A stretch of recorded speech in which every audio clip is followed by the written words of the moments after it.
O que é então essa desenvoltura, né? O que é falar com desenvoltura? Quando a gente observa alguém falar que sabe falar em público, é uma coisa realmente impressionante. A gente não imagina como que aquele ser consegue estar ali na frente falando com tanta leveza, sorrindo, parece que não tem esforço nenhum. Você olha e pensa assim, nossa, mas parece tão fácil.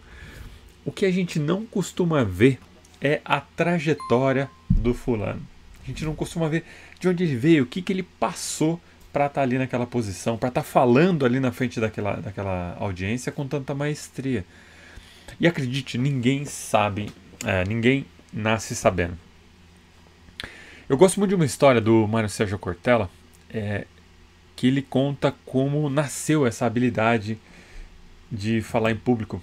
Porque ele diz, né, nas palestras dele, que se tem uma coisa que às vezes irrita é quando uma pessoa chega, depois que termina uma palestra, a pessoa chega na intenção de elogiar, a pessoa acaba ofendendo, fala para ele assim: Cortella, você tem o dom da palavra.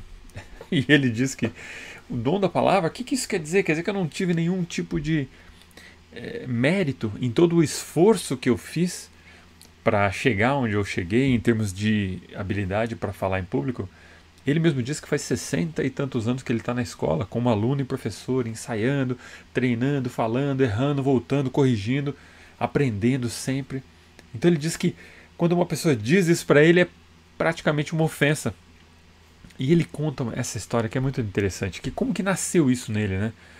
Porque nós precisamos ter oportunidades para falar em público. E às vezes a gente só desenvolve essa capacidade que todos temos. Você pode até falar assim, eu sou muito tímido. Não tem. Tem, você tem. E ele conta essa história do como aconteceu com ele, né? Então ele fala que ele chegou em São Paulo, ele é de Londrina. Então ele chegou em São Paulo ainda molequinho.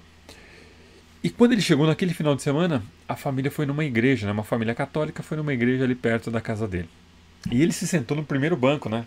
Queria ver a igreja, queria ver as pessoas. E foi justamente naquela época, 1967, que os padres foram autorizados a rezar a missa no idioma local. Até então era em latim. E aproveitando essa mudança, o padre informou para todo mundo que poderia chamar alguém para acompanhá-lo no altar, que agora não era mais exclusividade do padre ficar no altar e fazer a leitura. E adivinha que ele chamou? Pois é, ele chamou o Cortelinha, tímido, caipira, como ele mesmo se intitula, vindo lá do interior do Paraná. Ele conta que na cabeça dele apareceram duas possibilidades. A primeira era fugir desesperado, que era o que ele mais queria fazer. Ele até brinca, numa cidade como São Paulo nunca iam me encontrar. Ou então era subir no altar e fazer a leitura, e foi o que ele fez. Subiu, pegou o folheto tremendo e começou a ler. E todo mundo viu, obviamente, que ele estava nervoso, porque ele ficou segurando a folha de papel na mão. Aliás, isso é uma dica.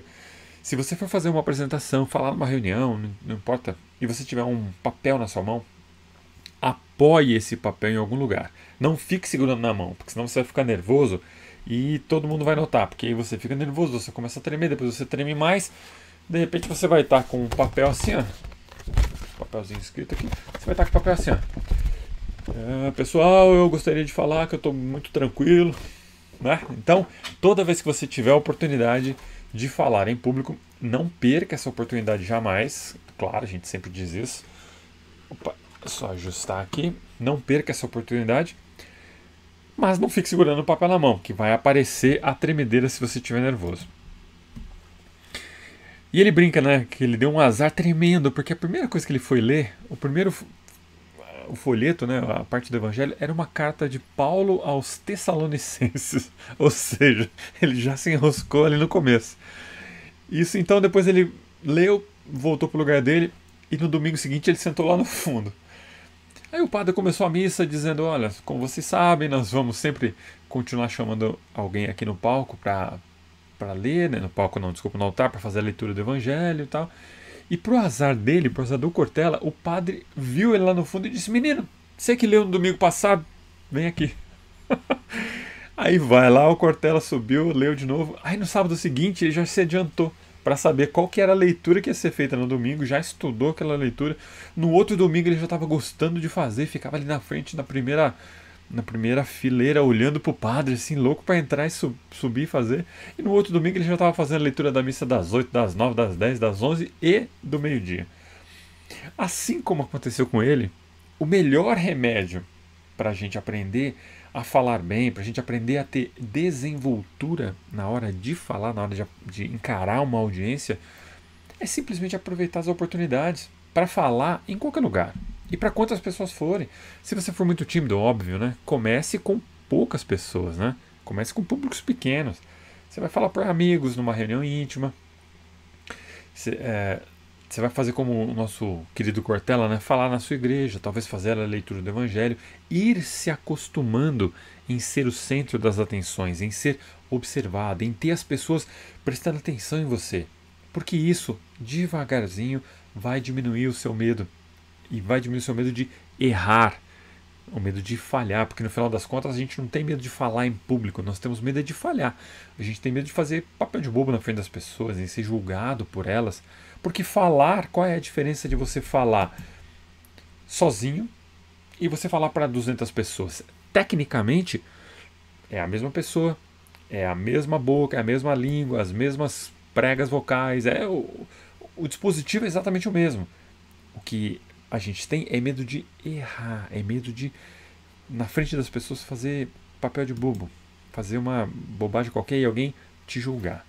E é justamente esse medo de errar, esse medo de falhar, que dispara na gente as reações de cuidado exagerado com a nossa performance.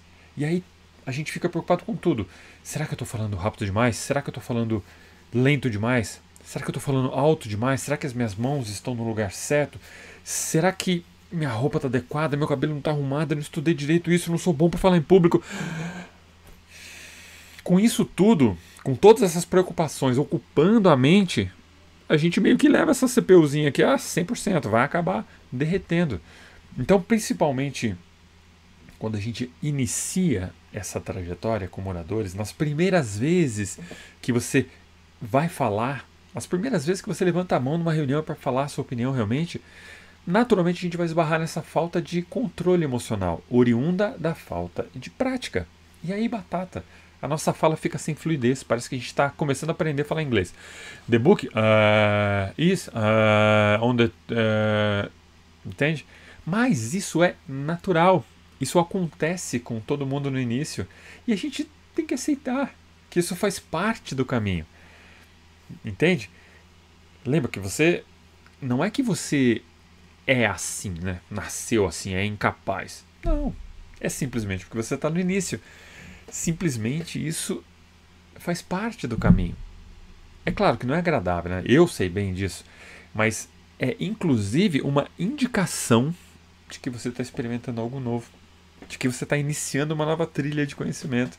E que exatamente por isso você deveria reconhecer que há necessidade de tempo para se desenvolver.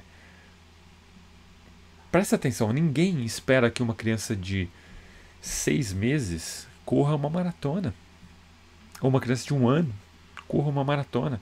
O que a gente espera dela? A gente espera 1 passo, 10 tombos. 2 passos, 20 tombos. Até que aos poucos essa balança vai se equilibrando, 10 passos, 1 tombo, 100 passos, nenhum tombo, e os tombos viram apenas recordações. É assim que a gente tem que pensar em relação a gente também, quando o assunto é falar em público. E por isso que...